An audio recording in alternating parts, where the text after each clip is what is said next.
Aditi and I like reading.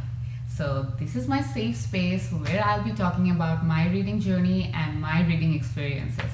So the previous year, the 2025 was a very chaotic year for me, but that is also the year when I got back to reading, and I'm very grateful for that because reading is the only thing that can offer me a safe escape from this chaotic world.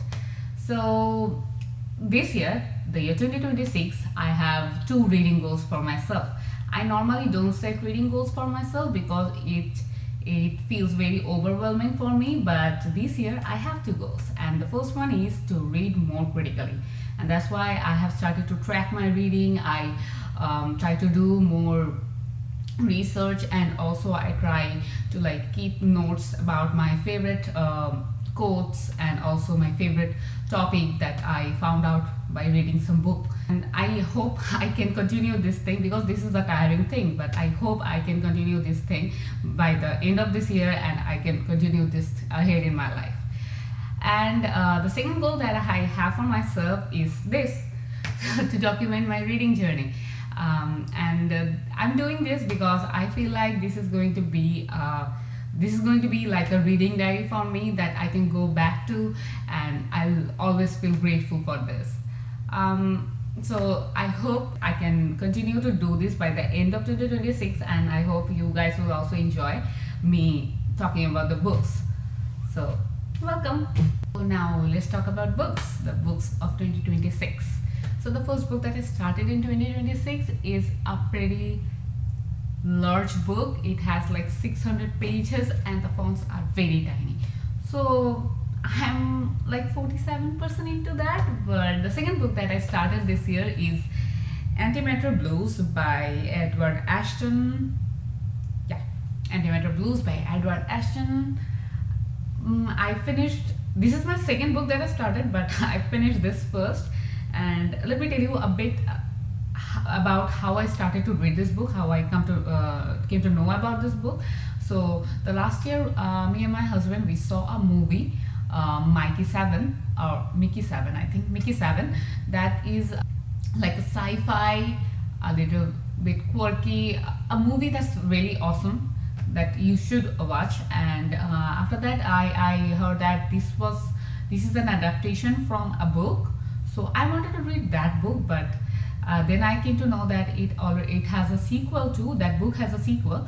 So I skipped reading that book because I watched the movie and the story was pretty straightforward. The story was interesting, but it was pretty straightforward. So I dropped that book and I picked up the sequel to read as my second book of 2026. So let me tell you a bit about it. Think of it like this, that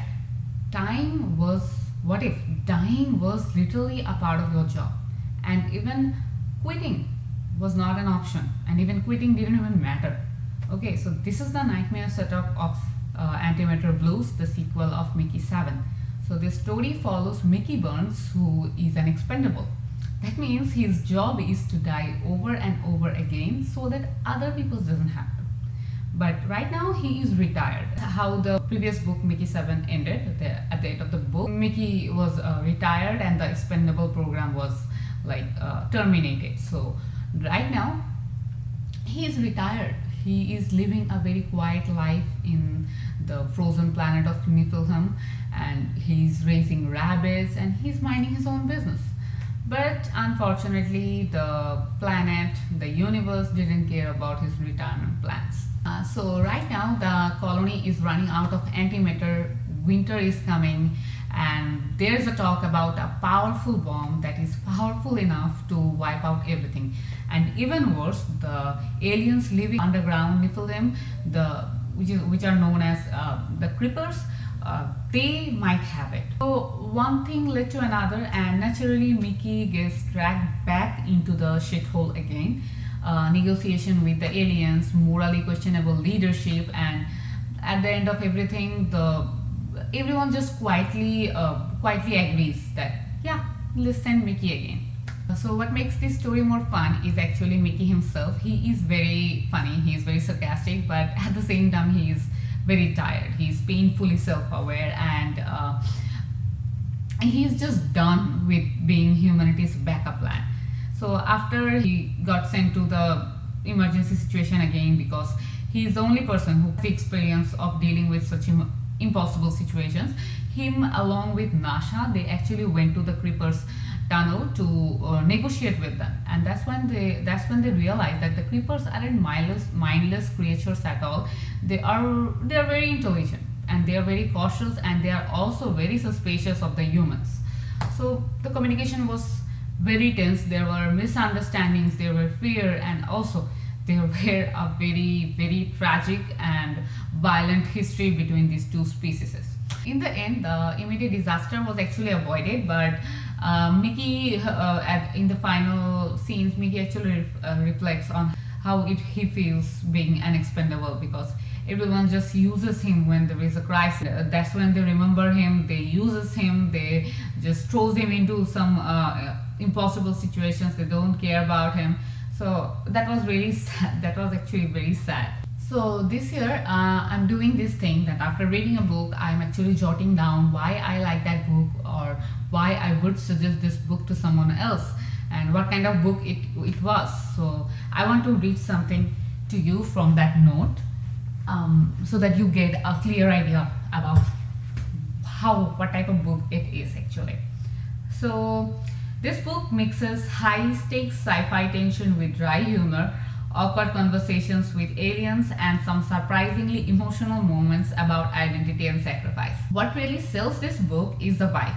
It's tense without being heavy, funny without being dumb, and emotional without ever begging for sympathy. It's about clones, bombs, and survival, but it's also about identity, guilt, and what happens when you stop being useful and still have to figure out who you are. So if you want a science fiction that actually hits hard, makes you laugh, and quietly punches in your guts, I think Antimatter Blues is 100% the one. So pick up this book if you liked what I said about this book, and make sure to watch that movie, because the movie was really good. That's all for today. That's what I wanted to share today. So after I finish my big book that I have left, I hope the next book that I will talk about is my big book, because otherwise I'll be very sad. In between reading that book, I have already finished one book. I don't want to finish another book in between that.